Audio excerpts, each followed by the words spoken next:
kembali lagi dan saya kembali untuk podcast kali ini. Kita bersama dalam siri motivasi diri. Saya bukanlah seorang kaunselor, saya bukan seorang pakar motivasi, nak berkongsi kata-kata motivasi yang telah pun ditauliahkan kepada orang yang lebih berpengalaman. Tetapi saya terpanggil untuk membuat podcast ini untuk menyuntik kembali semangat anda agar kita tidak mudah rasa menyerah.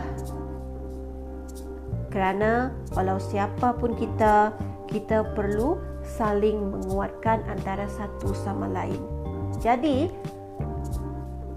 topik yang saya nak kongsikan dalam podcast kali ini iaitu kenapa harus bangkit. Soalan saya, kenapa harus bangkit? Kita selalu dengar jatuh dan bangun dalam hidup itu memang perkara biasa. Apa yang tidak biasa?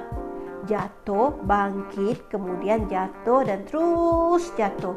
Bagaimana hendak terus bangkit kalau selalu terjatuh? Itulah tadi kenapa kita harus bangkit. Berbalik kepada tajuk kita tadi, topik kita ni tadi. Ya, bangkitlah jawapannya. Jangan menyerah kalah. Memang hidup itu perlu untuk kita mengalahkah? Tidak kan?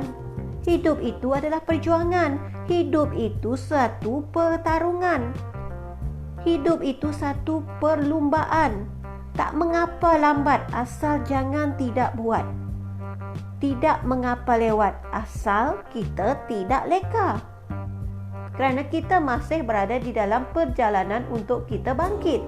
Kita masih berusaha untuk terus bangkit. Sebab itu kita lewat, kita lambat. Bukan kita tak buat. Betul tak? Masih ragu-ragukah anda? Kenapa kita perlu bangkit? Jangan ragu-ragu lagi.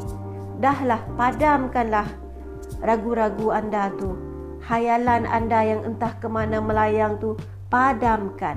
Hidup ini kita perlukan keberanian, kita perlukan kecekalan. Kalau kita tidak berani, kita tidak cekal, hidup kita tak akan pergi ke mana-mana. Percayalah. Bangkitlah untuk menjadi seorang pejuang. Takkanlah kita nak mengalah sebelum kita bertarung, ya tak? Jangan kita mengalah sebelum kita bertarung. Orang nun di hujung sana dah berperang. Kita di hujung sini baru dengar berita, dah nak lari. Kenapa ni? Entah orang yang berperang tu nanti sampai ke tidak dekat tempat kita, kita tak tahu lagi. Ni belum nampak kelibat, kita dah lari. Itu misalnya. Jika ketakutan itulah yang menguasai kamu, anda, sampai bila-bila pun kamu, anda, diri kita yang mendengar podcast saya sekarang ini, termasuk diri saya, kita akan jadi seorang yang kalah. Percayalah.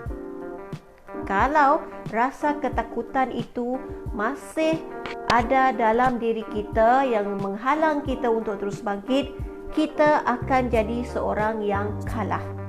Bangkit. Lawan rasa takut tu.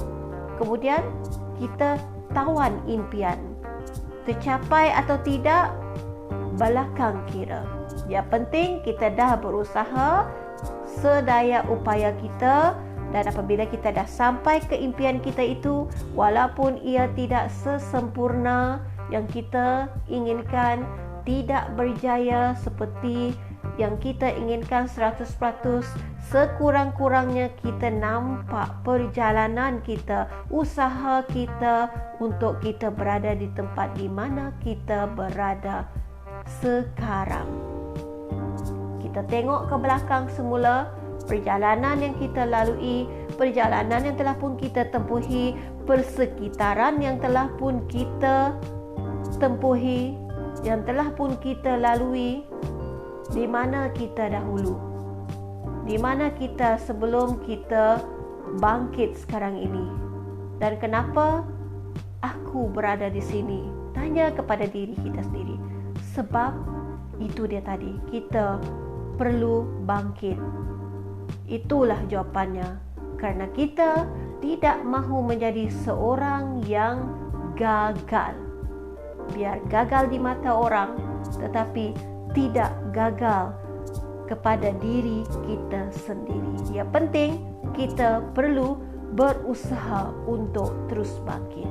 Kita jumpa lagi di lain podcast. Assalamualaikum.